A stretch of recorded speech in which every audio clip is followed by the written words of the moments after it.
Hey, it might sound crazy, but what if it was just you and me? We could escape, go any place. Oh, I don't mind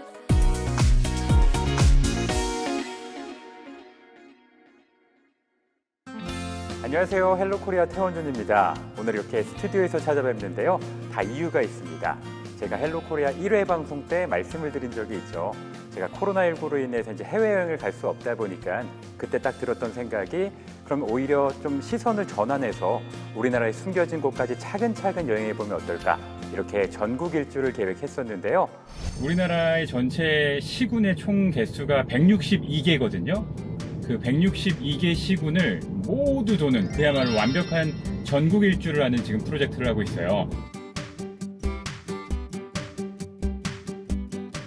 얼마 전에 울릉도 여정을 끝으로 2년 반이나 걸렸던 전국 일주를 다 마무리했습니다. 그래서 참 많은 곳들을 방문하고 많은 추억을 쌓았는데요.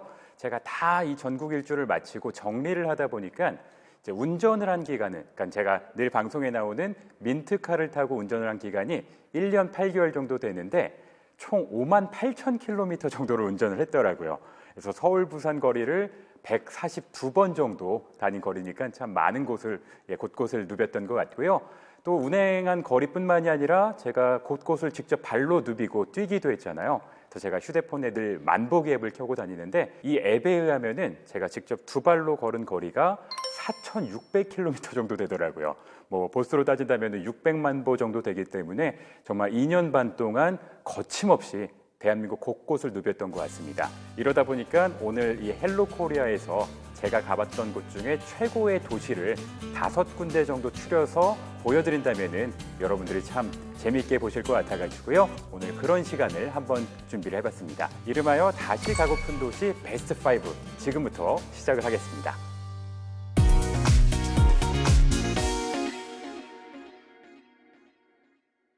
첫 번째로 가볼 곳은 충북 진천군입니다. 이 진천군은 저에게 참 큰 의미가 있는 곳인데요. 왜냐하면 제가 민트카를 구입하고 처음으로 여행했던 곳이 바로 이 진천군입니다. 어떻게 보면 역사적인 저의 전국 일주가 처음 시작이 된 거고요. 또한 이 진천군에서 보았던 모든 풍경들이 참 아름다웠기 때문에 기억에 더욱 남아있는 것 같습니다. 그리고 헬로코리아에서도 제가 직접 여행을 하면서 여러분들께 소개해 드린 적이 있는데 기억을 하시나요?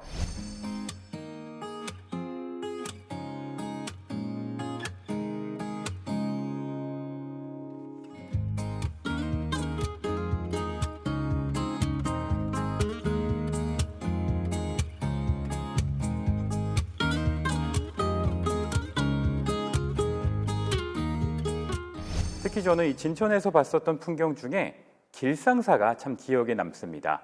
봄에는 벚꽃이 막 흐드러지고 저희는 가을에 갔었는데 또 은행잎 보셨잖아요. 가을에는 그 초입에 은행나무들이 쫙 펼쳐지면서 참 아름다운 그런 자연 풍경을 안겨주기 때문에 사계절 내내 마음이 평안해지는 힐링 스팟이라고 생각을 하고요. 이 또 길상사가 의미도 좋은 곳이잖아요. 김유신 장군의 그런 여러 가지 이야기가 담겨져 있는 곳이라서 더더욱 저에게 마음에 들었던 곳입니다.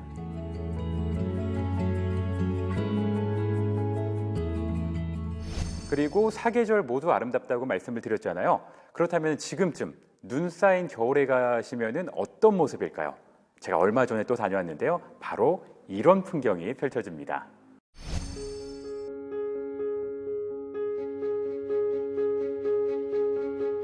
와, 역시 너무 멋지죠? 이 하얀 눈으로 뒤덮인 길상사는 정말 또 다른 감동을 전해줬던 것 같고요.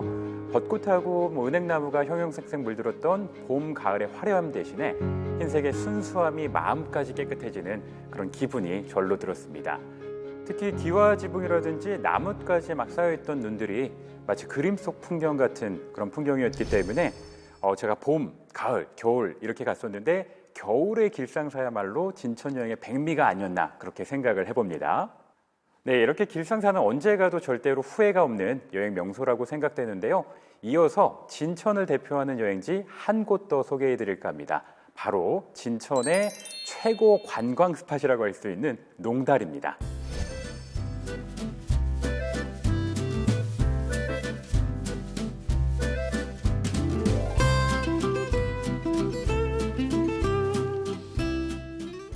농다리는 고려시대에 지어져 가지고 천년의 역사를 가지고 있는 곳인데 역시 제가 얼마 전에 다녀왔거든요. 지금 보시는 것처럼 한겨울의 농다리도 정말 아름다웠던 것 같습니다. 안개까지 짙게 내려앉아가지고 분위기가 참 몽환적이었습니다.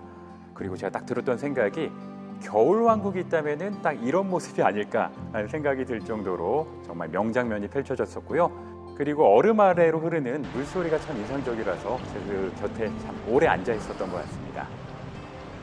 어떻게 보셨나요? 정말 한편의 판타지 영화를 보는 듯한 기분이 드시죠? 그래서 이게 정말 살을 애는 추위였는데도 그 추위를 잊을 만큼 이색적이었던 농다리였습니다. 이렇게 보니까 진촌의 겨울 풍경도 참 아름다운데요. 그래서 한 곳 더 찾아가 봤습니다. 이름부터 힐링이 절로 될 것 같은 생거진천 치유의 숲입니다.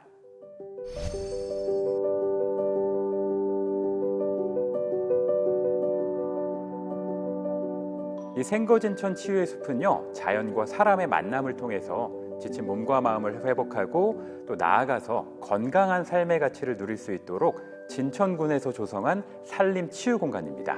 굉장히 다양한 장소들이 이곳저곳에 마련이 되어 있는데요. 힐링 비체라든지 수채화 효소원, 또 치유숲길 등등 이런 곳들을 걸으시다 보면은 여러분들이 절로 힐링을 느끼시게 되고요. 또한 피톤치드와 음이온 등 이 산림 치유 인자를 활용해서 일상에서 잃어버린 정서적인 감성을 회복하고요. 삶의 숲을 더하는 공간으로 사랑을 받고 있습니다.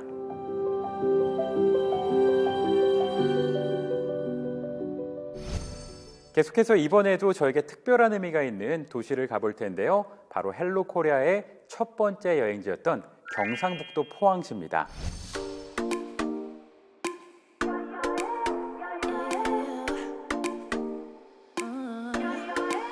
I'm ready for Monday. I won't mind cause I got my grind here like hooray. Where my girls at? 이 포항시는 제가 워낙 좋아하는 곳이어서요. 이 헬로 코리아가 처음 촬영되기로 결정이 났을 때 제가 제작진분들께 포항으로 첫 촬영을 가자 제안을 드릴 정도였어요. 그 정도로 제가 참 좋아하는 곳이고요. 다양한 매력을 가진 곳이다 보니까 늘 언제 가더라도 새로운 모습을 만날 수 있었던 곳이었습니다.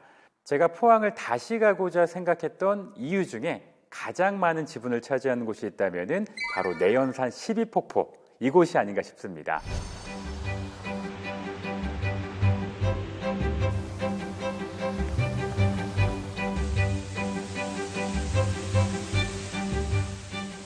(12개의) 폭포가 쭉 이어져 있는 풍광이 참 인상적이고 멋졌는데요. 겨울에 찾은 내연산은 청량하고 고요한 분위기를 자아냈는데요. 길게 뻗은 계곡과 우아하게 뻗어있는 나뭇가지가 막 우거져 있어서 저를 편안하게 맞이해줬던 것 같습니다. 또 얼음 아래로 흐르는 이 계곡의 물소리가 참 좋았기 때문에 그 소리를 배경 삼아서 걷다 보니까 첫 번째 폭포를 만나게 되었고요. 이 큰 바위의 양쪽 골을 타고 두 줄기로 떨어지는 상생폭포에 이어서 잠룡폭포도 있었고요.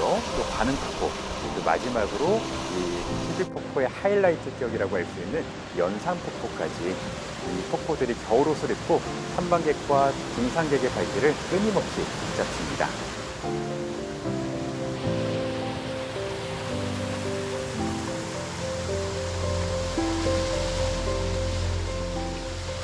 역시 겨울에도 장관인 내연산의 12폭포를 만나봤는데요.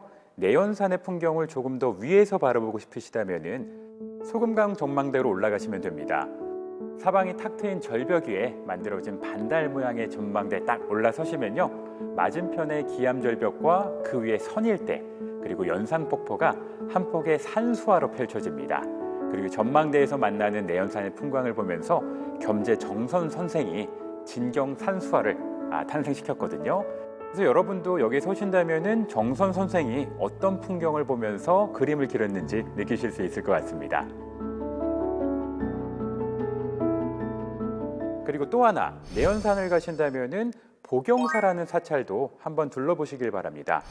보경사는 불국사의 말사인데요. 723년에 창건이 되었고요. 서우남, 청려남, 문수암, 보여남이 있고 경내에는 원진국삽이라든지 5층 석탑, 적광전 등의 다양한 유물들도 전시가 되어 있습니다.